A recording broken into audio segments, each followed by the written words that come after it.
Bonjour à tout le monde et à tous. C'est fantastique. Je suis ravie d'être avec les collègues. Merci Andréane, merci Robert, René, Julie. C'est pas merveilleux de voir notre grand anneau de glace et déjà des gens qui en profitent. Je pense qu'on est chanceux aussi. On a certainement eu la plus belle journée de la semaine, hein? Parce qu'il aurait pu faire plus froid, disons. Alors, écoutez, vous savez, on vit quelque chose d'extraordinaire, sans précédent, cette pandémie. Et ce qui est de beau, c'est ce qu'on voit émerger, ces gens, ces femmes et ces hommes qui ont envie du collectif, de faire le bien, de faire du bien. Bien, un des résultats de tout ça, c'est l'émergence du campus nordique à l'Université Laval. C'est un exemple parfait. C'est un exemple qui s'inscrit dans cette volonté de travailler ensemble, de créer cette envie du collectif, de faire en sorte qu'on utilise nos capacités, nos ressources pour apporter des solutions en ce temps de pandémie. Puis, on le sait, c'est important de penser à notre santé mentale, à notre santé physique, à la santé durable. On vit dans un beau pays nordique qui a tellement à offrir. Et les sports d'hiver, ce sont des outils importants. D'une part, pour animer notre campus, les étudiants et les étudiantes et toute la communauté vont revenir bientôt. On aura, et déjà, un grand nombre sont là, nos résidents, nos résidentes sont dans les résidences. On a plusieurs étudiants et étudiantes dans les laboratoires, dans les cliniques, des membres du personnel, évidemment, ici. Donc, c'est l'opportunité d'offrir une activité et d'animer notre campus. Les services sportifs, les activités sur le campus sont importants. Je rappelle toute la notion de santé durable, cette santé où on vise le bien-être, le mieux-être, mais aussi à nourrir notre source d'énergie. Quand on bouge, là, on s'anime. Alors, ce campus nordique-là, il est aussi le symbole d'une communauté universitaire qui ouvre ses portes à une communauté plus large. Et on invite certainement les gens de Québec, les gens à proximité, les familles à venir et en profiter. C'est une façon à nous de soutenir notre communauté plus largement. Sur le campus, pour nos étudiants et étudiantes, c'est une façon d'apporter, je dirais, des outils pour gérer le stress et l'angoisse, l'anxiété. La réussite, c'est difficile en temps normal. La réussite académique, on comprend qu'avec la COVID, on a des défis supplémentaires. Et ce que je veux vous dire aujourd'hui, c'est que la communauté universitaire, l'Université Laval, c'est un partenaire qui s'inscrit dans cette volonté d'apporter des solutions. Et ce qu'ont fait les gens de l'université, c'est un geste volontaire, un engagement. Vous allez entendre parler de ces employés qui, de façon volontaire, ont voulu construire ce campus nordique-là. Moi, j'en suis très, très fière. Je suis fière d'eux et j'espère que vous viendrez à la fois pratiquer des activités sportives ici, dehors. Vous en profiterez aussi pour aller vous faire vacciner puis obtenir votre 3e dose. Vous pouvez faire les deux en même temps sur le campus. Alors là-dessus, merci beaucoup et je vous souhaite de pouvoir profiter de ces installations. Merci beaucoup, Madame Damour. J'invite M. Robert Beauregard à prendre la parole, s'il vous plaît.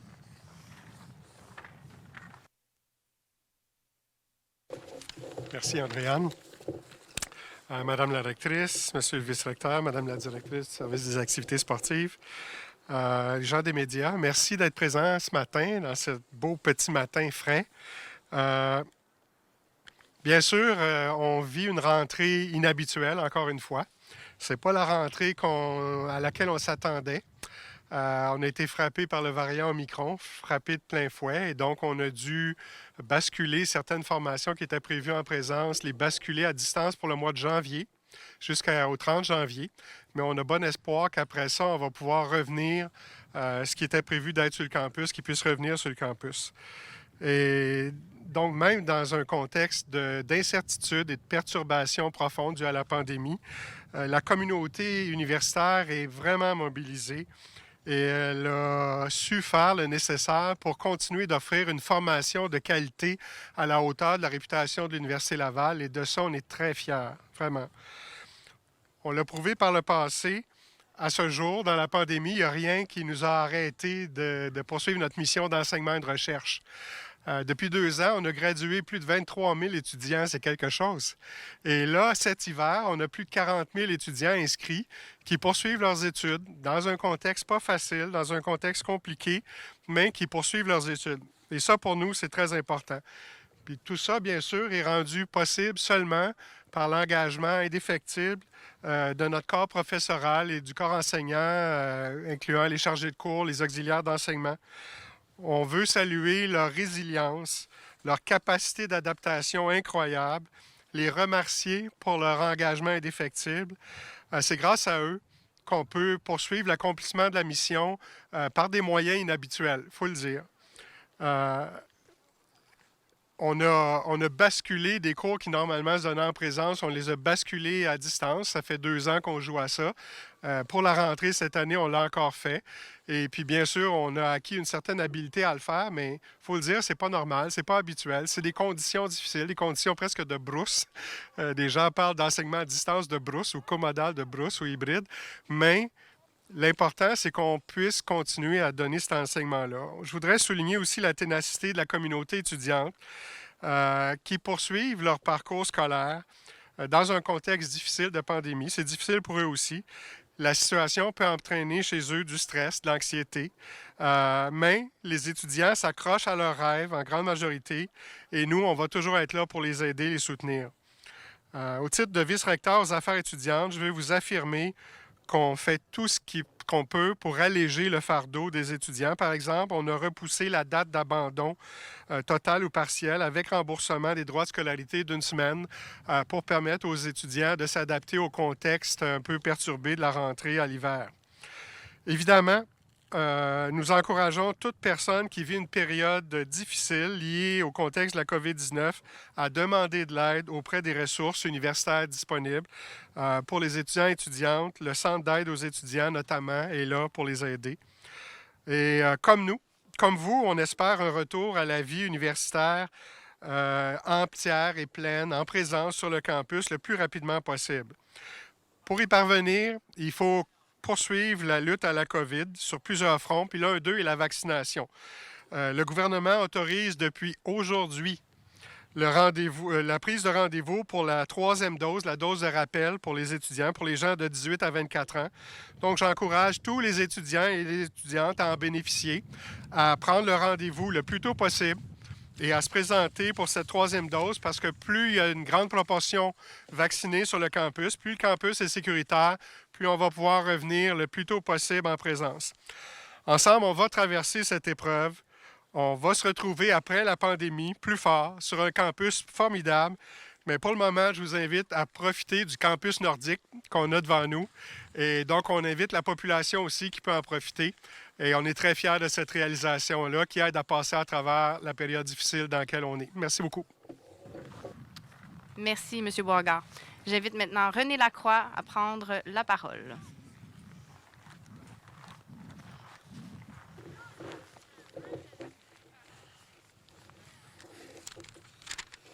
Excellent. Alors, chers collègues, membres des médias, membres de la communauté universitaire, depuis près de 2 ans, mon équipe de coordination à la COVID et moi-même nageons dans les consignes, les restrictions, les règles de tout genre. On doit s'adapter, on doit bouger, ça change régulièrement. La plupart du temps, nous avons l'impression d'être les porteurs de mauvaises nouvelles. C'est comme ça qu'on nous regarde, puis plus ça va aller, pire ça va être. Alors, je me réjouis donc aujourd'hui de constater que le campus nordique, version 2.0, peut revivre une seconde année, même si la pandémie sévit toujours. Alors, l'équipe de coordination de la COVID est fière d'avoir évidemment soutenu et participé activement à la réalisation, évidemment, de ce que vous voyez à l'arrière ici. La concrétisation de ce beau projet est la preuve que nous pouvons innover tout en observant les consignes sanitaires. L'an passé, des milliers d'usagers ont respecté les consignes mises en place. Nous les en remercions. Alors, c'est grâce à eux que nous pouvons faire revivre l'expérience en 2022. Nous nous assurons que le campus nordique répond aux directives de la santé publique, au NAPRON du sport et loisirs, ainsi qu'aux règles de la CNESST pour vous faire vivre une expérience tout aussi sécuritaire qu'agréable. Alors, les installations vous attendent. Il ne manque que vous pour, évidemment, en profiter. Alors, merci beaucoup. Merci, M. Lacroix. J'invite maintenant Julie Dionne à prendre la parole. Alors, bonjour tout le monde, bon matin à tous. J'espère que vous allez bien. On est content d'annoncer des bonnes nouvelles, ça fait du bien. Le campus nordique a accueilli l'an dernier près de 16 000 personnes à sa première édition à l'hiver 2021. C'est un succès, évidemment, dont nous sommes tous très fiers comme université. C'est donc avec un grand plaisir qu'on vous annonce le retour pour la saison 2022, et ce, dès demain, donc samedi 15 janvier à partir de 10 h. On ouvre le campus nordique 10 jours avant l'édition précédente, donc il y a un travail très, très fort qui a été fait en ce sens. Puis le campus nordique, bien, c'est quoi? Je pense que vous le voyez, c'est un anneau de glace, une patinoire pour les gens, c'est une piste de ski de fond, c'est des sentiers en forêt aussi pour faire de la randonnée. Donc, c'est tout ça à même notre université, c'est quand même assez exceptionnel. Puis le travail qui a été fait, en fait, c'est une grande équipe, hein? Il y a plus d'une centaine d'employés qui ont été impliqués là-dedans, un comité organisateur, puis je veux en nommer quelques-uns qui ont été impliqués. Je vois Michel-Frédéric Gagnon là-bas. Je vois l'équipe de Mon Équilibre Rue Laval avec Julie Turgeon, Louis-Emmanuel Jamet, Jenny Aumet, Sébastien Bélanger avec l'équipe du PEP. C'est tous les gens qui ont travaillé pour rendre cet emplacement-là, cette infrastructure-là assez exceptionnelle. J'en oublie sûrement le service des communications. Il y a beaucoup, beaucoup de monde, là. C'est vraiment une équipe extraordinaire qui ont travaillé dans le temps des fêtes. Donc, c'est quelque chose qu'on a commencé quand même à la mi-novembre, après la Coupe Vanier, en fait, début décembre, pour s'assurer qu'on soit prêt à livrer un produit de cette qualité-là. Avec une patinoire, je le rappelle, c'est une patinoire qui est faite naturellement. Donc, naturellement, là, je pense que ceux qui font des patinoires chez eux savent à quel point le travail que ça prend, jour et nuit, pour en arriver à un résultat comme celui-là. Il y a plusieurs raisons de venir profiter des installations. Évidemment, comme je le mentionnais, il y a l'anneau de glace de 400 mètres qui a été élargi, donc qui permet d'avoir une capacité d'accueil plus importante cette année. Donc, on passe de 100 patineurs dans une possibilité de 150 patineurs, évidemment selon les règles sanitaires bien importantes. Puis, une nouveauté, petits et grands pourront venir profiter de la nouvelle glissade qu'on est en train de préparer pour eux. Mais il faut seulement apporter votre tapis de glisse, puis comme on se disait entre nous, votre crazy carpet pour les plus vieux qui comprennent bien ce que ça veut dire. On a une aire d'accueil, parmi les nouveautés, une aire d'accueil avec des foyers, des décorations. On veut créer une ambiance qui est chaleureuse. C'est ouvert aussi en soirée, donc avec l'éclairage, c'est exceptionnel ce qu'on peut voir le soir. Puis une roulotte chauffée qui va être accessible pour les patins et tout ça. Un petit peu de vent. Attendez une petite seconde. Je vais vous parler un petit peu de la fin de semaine, donc la première fin de semaine d'activité. On aura la visite très spéciale de notre mascotte Victor du Rouge et Or. Donc, j'invite les familles à venir le rencontrer. Il y aura également une prestation musicale en direct dans la zone d'accueil. Quand on parle de la zone d'accueil, c'est vraiment la zone où on se retrouve présentement. Puis, la diffusion sur le grand écran géant en direct, la diffusion d'un grand classique, un de mes films préférés de tous les temps. Donc, La Guerre des Tucs, que je pourrais vous réciter en entier, mais que je vais vous épargner pour aujourd'hui. Donc, ça sera sur l'écran géant en fin de semaine. Puis, une ambiance musicale qui sera assurée par notre radio étudiante, Chiz, donc durant la fin de semaine, mais possiblement aussi durant tout l'hiver. Vous savez à quel point c'était une réussite l'an dernier. Donc, évidemment, on s'attend d'avoir le plus grand nombre de monde possible.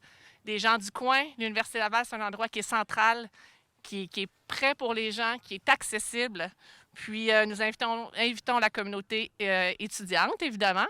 La communauté, les gens qui se trouvent dans les résidences actuellement, comme vous pouvez le voir. La population régionale à venir profiter de nos installations. N'oubliez juste pas en fin de semaine de vous habiller très chaudement. D'accord? Comme le dirait le vieux dicton, vieux proverbe, il n'y a pas de mauvaise température, il y a juste des mauvais vêtements. Donc, prenez le temps de vous habiller. Venez nous voir en fin de semaine pour lancer le campus nordique. On est très fiers de ce projet-là. Merci. Merci beaucoup. Ça donne le goût de venir profiter des installations. Merci pour vos interventions. Maintenant, s'il y a des journalistes présents qui souhaiteraient poser des questions, simplement s'avancer au micro, vous nommer et adresser votre question à un membre de notre équipe. Bonjour, félicitations pour l'initiative, mais j'aimerais m'attarder sur la rentrée des étudiants sur le campus. Bon, les cours ont débuté cette semaine. Qu'est-ce qui se passe après le 30 janvier? À quoi les étudiants peuvent-ils s'attendre?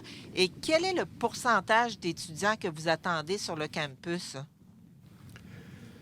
Bien, nous, on a annoncé que d'ici la fin janvier, on était dans des mesures de repli, là, de basculement à distance des cours qui étaient en présence dans les cours, là, qui basculaient à distance pendant janvier. Pour nous, en principe, en février, les étudiants devraient revenir sur le campus. La semaine prochaine, on devrait communiquer là, très clairement l'évolution des mesures de protection, s'assurer que le campus est sécuritaire pour pouvoir faire une annonce très précise là, dans le courant de la semaine prochaine sur qu'est-ce qui se passe à partir du 1er février. Environ, avant la pandémie, là, c'était à peu près 26 des crédits dispensés à Laval qui l'étaient à distance. Fait que, on ne reviendra pas à 100 en présence. Mais c'était à peu près, dans la mise à l'horaire qu'on avait à l'hiver, c'était dans l'ordre de 60 des cours qui étaient en présence ou qui avaient une composante à présence. Là, présence hybride, présence comodale. Donc, que les étudiants pouvaient avoir une option d'être sur le campus pendant la session d'hiver. Il faut voir que pendant le mois de janvier, il y a quand même pas mal d'étudiants qui sont là. Tous les chercheurs qui font la recherche dans les laboratoires, puis tous les cours pratiques dans les labos, les cours de simulation, les cours qui demandent là, d'être en interaction physique, se déroulent depuis cette semaine sur le campus. Donc, les étudiants, les profs sont là pour ces cours-là. Mais tous les cours qui ne nécessitent pas de façon absolue là, une présence, effectivement, ont basculé à distance pour le mois de janvier. Est-ce qu'il y a d'autres journalistes qui veulent poser des questions? Sinon, j'aimerais continuer là-dessus. Vous avez une autre question, Mme Tremblay? Vous pouvez poser une deuxième question, il n'y a pas de problème. Bon, une sous-question, allons-y comme ça. Comment vous qualifiez le moral des étudiants? On a entendu M. Legault dire hier que c'était essentiel pour les jeunes du primaire, secondaire de retourner en classe pour leur morale, pour leur motivation. Est-ce que vous considérez que c'est la même chose pour les étudiants universitaires? Puis, est-ce que vous avez des signaux comme quoi les étudiants sont affectés par la situation ici à l'Université Laval? Bien, je pense que c'est difficile pour tout le monde. La 5e vague a frappé très dur le moral de tout le monde. On peut le voir dans tous les intervenants, mais les étudiants le vivent comme tout le monde, bien sûr. Puis ils ont hâte de revenir sur le campus, ils nous le disent. En même temps, ils apprécient la flexibilité que la technologie puis l'engagement là, de la formation à distance permet d'avoir. Je pense qu'ils apprécient de pouvoir continuer de vivre puis d'étudier, même dans un contexte où il y a beaucoup de choses qui sont arrêtées. Donc, c'est dur pour tout le monde, incluant pour les étudiants, mais je veux réitérer que si les gens vivent une situation particulièrement difficile, ils peuvent faire appel au centre d'aide aux étudiants, puis il va y avoir une aide qui va leur être proposée là, très rapidement. Mme Tremblay, juste pour vous dire, on a la directrice du centre d'aide aux étudiants avec nous, Mme Louise Carreau, qui pourrait vous apporter un complément suite à la période de questions. Autre question des journalistes présents? Oui, bonjour Félix. Moi, j'aimerais juste savoir, est-ce qu'il y a une date de fin pour le campus nordique ou ça va se terminer quand la température va être trop clémente? Quand ça va fondre. C'est ça?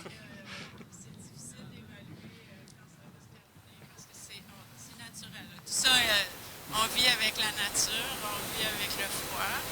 Puis quand ça va arriver à la fin, on va annoncer que c'est la fin. On espère se rendre, peut-être, on s'est rendu la dernière fois, je pense 10 mars, 12 mars. Dans ces eaux-là, là, c'est quelque chose à laquelle on va se rendre le plus loin possible qu'on est en mesure de garder une installation de qualité. Ce serait bien de pouvoir faire la semaine de lecture encore avec ces installations-là, mais bon, on n'a pas le contrôle. Puis, sinon, vous avez parlé de la patinoire a été élargie, il y a une nouvelle glissade. Est-ce qu'il y a d'autres nouveautés cette année pour le campus? Présentement, bien, comme je disais, il y a des aires d'accueil, il y a de la musique, un peu plus d'ambiance et tout ça. Il y a plusieurs idées sur la table, je pourrais dire, qui ont été mises en attente, dépendamment de comment on va être en mesure de pouvoir faire les choses. C'est quand même intéressant de savoir qu'on peut pratiquer le sport à l'extérieur présentement. C'est ce qui est bien. Puis on parlait de santé physique, santé mentale. C'est essentiel là, de juste prendre l'air. Je pense que ça fait du bien à tout le monde. Puis même aux étudiants là, présentement qui suivent des cours à distance, en ce moment, puis qui disent, ben qu'est-ce que je préfère entre mes deux cours?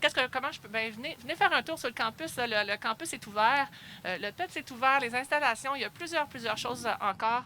Donc, moi, je trouve ça super intéressant de le voir comme ça. Donc, pour le moment, on en est là. S'il y a des nouvelles annonces, inquiétez-vous pas quand vous allez savoir au cours de l'hiver. Parfait, merci.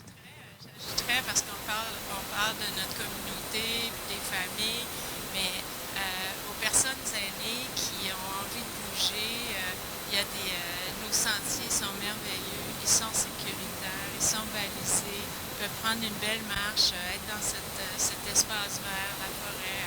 Moi, je les invite aussi. On a quand même une grande communauté d'étudiants aînés ou d'étudiants retraités actifs. Et c'est pour eux aussi, c'est pour elles aussi. Merci. Merci à vous.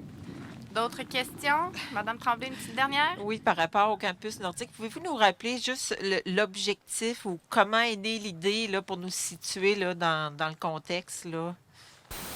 Ben moi, je vais commencer parce que, mais je pense que René et Julie pourront parler plus spécifiquement des gens puis de tout le travail qui se fait, mais c'est vraiment une idée qui est venue de nos gens, de nos employés et qui nous ont dit on a envie de faire quelque chose, on a envie de faire la différence, on a envie de faire quelque chose ensemble.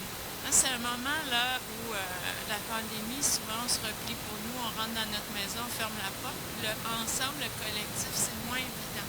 Mais là, c'est nos gens qui ont voulu faire ça, qui avaient cette idée-là. Elle devait trotter depuis quelque temps. Puis, on s'est dit, OK, allons-y, essayons, déployons-le. Puis, je vais vous dire, ça partira pas. Là. Cette énergie-là, elle est sur le terrain. Il y a une très grande fierté des employés, de toutes ces équipes, de pouvoir faire ça. Alors, c'est comme ça, c'est pas une décision administrative, ça vient du terrain. Puis ça répond à des impératifs en appui à la réussite, en appui à la santé mentale et physique. C'est au cœur de notre pratique, de notre ADN à l'Université Laval, de lier ces choses-là. Donc, c'est une super démonstration. Moi, je salue le travail de ces équipes, leur leadership. Je suis contente qu'on puisse faire ça. Parfait. Je vais voir ma question. Disciplinaire. C'est né l'année dernière, on était un peu morose, on embarquait dans la troisième vague, donc novembre, décembre de l'année dernière. Et après avoir brainstormé, les gens se sont réunis et ont décidé, oui, on va faire quelque chose qui avait déjà par le passé été peut-être imaginé, mais jamais réalisé. Et là, évidemment, c'est toutes les équipes. C'est des services, c'est des facultés. Alors, on a autant le service des immeubles que le SAS. On a le service, les services web, les services de communication, la faculté de foresterie. Parce que les équipements qui sont ici, on a des équipements qui viennent de la forêt Montmorency qu'on a descendus pour être capable de damer la piste de ski de fond, pour être capable d'organiser les skidoo. Donc, et même les équipements qu'on a d'ici, donc le service des immeubles pour la neige, il faut ramasser cette neige-là. Donc, et surtout, Sébastien, la machine, qui est capable de tout nous organiser ça ici, dans l'équipe à Julie. Alors, c'est vraiment une belle initiative commune. Pour peut-être finaliser, en fait, c'était pour faire du bien dans une période, comme on disait, qui était difficile. On a des installations exceptionnelles au niveau sportif, mais comme René le mentionnait, c'était vraiment la communauté qui se sont emparés du projet. Puis oui, on a l'impression que ça se passe plus au PEPS. Non, il y a des sentiers partout sur le campus, puis ça vaut la peine d'aller voir. Et c'est non seulement juste au PEPS, c'est des gens de partout, de tous les services facultés qui ont été impliqués. Puis ça, c'est vraiment beau, c'est vraiment le fun à voir. Puis le succès a été exceptionnel l'année passée. Puis ça nous a donné le goût, je pense, la motivation à tout le monde de dire, ben, faut que ça se continue. Ça a un impact tellement important. Apprendre à vivre avec l'hiver. Sur le campus, on ne le faisait pas beaucoup, mais on veut apprendre à vivre avec l'hiver.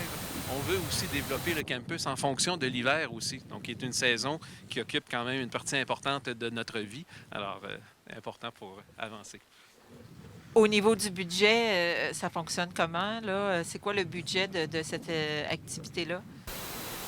Actuellement, il y a beaucoup d'équipements qui appartenaient déjà à l'université. Je pense qu'il est important de savoir dans tout ça, c'est que une très grande partie du budget qui est pour de l'embauche de nos étudiants, pour travailler en fait en ressources humaines puis en ressources d'étudiantes. Donc, on a beaucoup d'étudiants athlètes actuellement qui travaillent sur le campus, nordique, qui viennent donner un coup de main, qui sont là durant toute la période, puis des étudiants aussi qu'on est en mesure d'embaucher. Donc, ça, c'est ce qui est le plus important. Et évidemment, nos équipements, il y a beaucoup de choses qui nous appartenaient. Donc, je n'ai pas de chiffres à vous donner aujourd'hui, si ce n'est qu'en termes de pourcentage, là, la très grande majorité du budget est vraiment au niveau de l'embauche. D'être capable de redonner des emplois aussi, c'est important.